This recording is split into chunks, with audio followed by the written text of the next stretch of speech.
welcome to the second summary episode of my Beltalowda Twitch series. My name is Nilos, as you probably know, and I will, whoops, what did I do there? I will, on a weekly basis, do a summary video of what has happened on my Twitch series for several different purposes.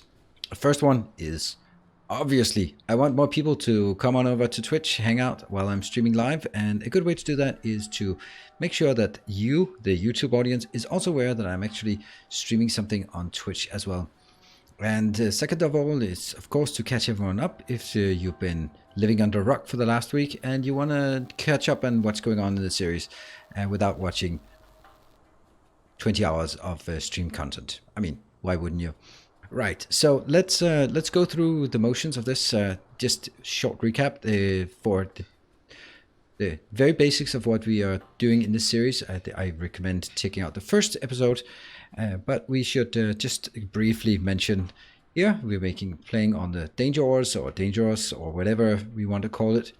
That means I can only build where I mine, so I have to mine everything out. One of the key principles here that I have is I want it to be as square as possible, because that's the shape that I get the most area compared to the circumference, barring of course a round shape, but a round shape will take a lot of updates. So now when I have this, it is incredibly easy to update. And as you can see, we are also starting to put in some speed modules so we can mine a lot faster as well. So the idea of this is I'm having up here, or in each of the sides, I'm gathering materials and they will go into this advanced sorter. The sorter is first an 8-to-8 splitter, and then it goes out and filters different materials out, the 4 different key products, and they will then be filtered out and be processed immediately. Now this is very much dictated by the space that I had available at the time, so it is extremely cramped down here.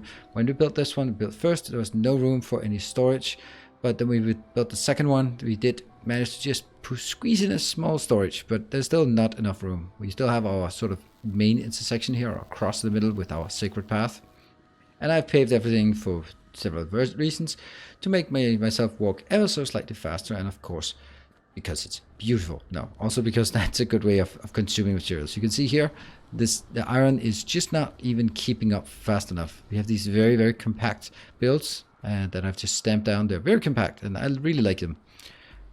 So you can see here, we are getting too much iron in on this side, but on this side we are not getting enough iron in. We're getting a bit of copper in, but we only have 2 lanes of copper. So one of my next things will be to move this filtration here further up in the corner, so I have a bit more room in this location and also on this one. Let's what I'm starting to build is I now have storage, which also can be done better, and then the small fledgling start of a bus system. What I'm basically doing is I want to crank up my consumption, and the best way I can do that is converting iron and copper into green circuits. So I have a silly storage of green circuits that is actually almost running out. So running out of space.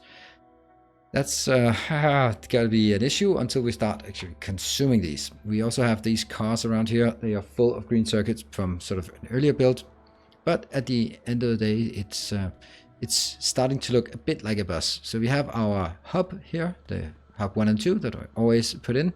They are not fully extended, so some things they don't build. There are also some things that are part of the normal build that makes no sense, such as trains, for example. So this base will be exclusively no trains, no robots. And the no robots is sort of softened by saying I am allowed to use construction bots for constructing, and I'm allowed to use logistics bot to deliver things to myself. So no logistics bot from, basically that means no buffer chest, no requester chest. That's it. You can use the other chests. They are fine. Actually, no actual provider chests as well.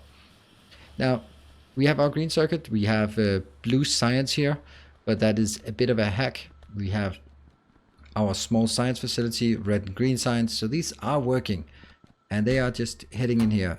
Science-wise, yeah, the only science we have remaining is a bit of military science and also some braking force for trains. Not particularly relevant. Our red circuit here is working, but well, it's not actually working right now because we don't have a steady supply of plastic.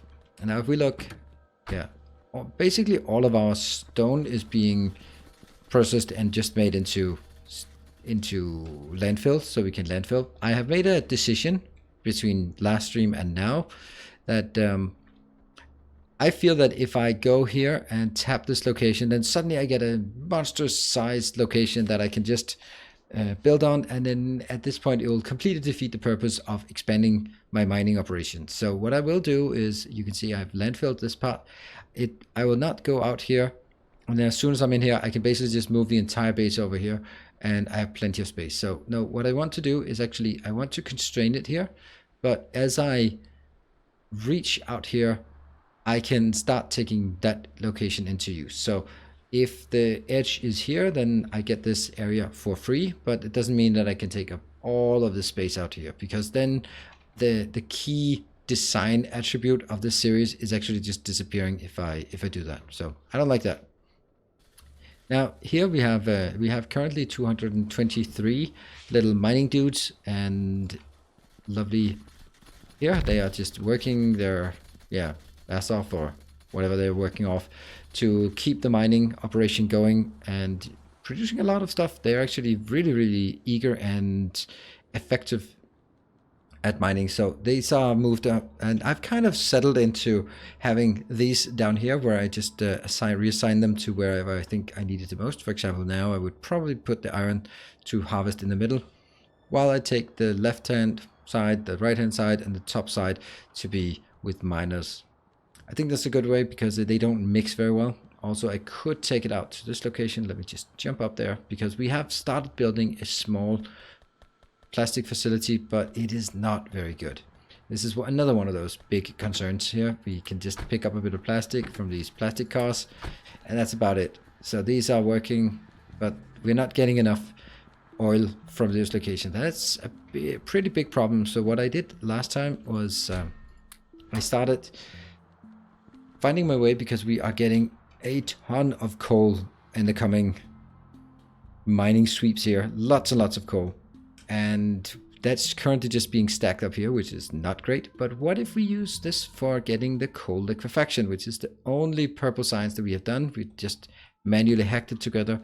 That means we can now convert, or not now, but we can very soon convert oil or coal into oil, which is going to be necessary because I only have these pathetic 5 small ones, and it just doesn't support enough plastic or sulfur or anything we need otherwise. Out here we are mining just nice and slow, and also this area here will be my main oil area.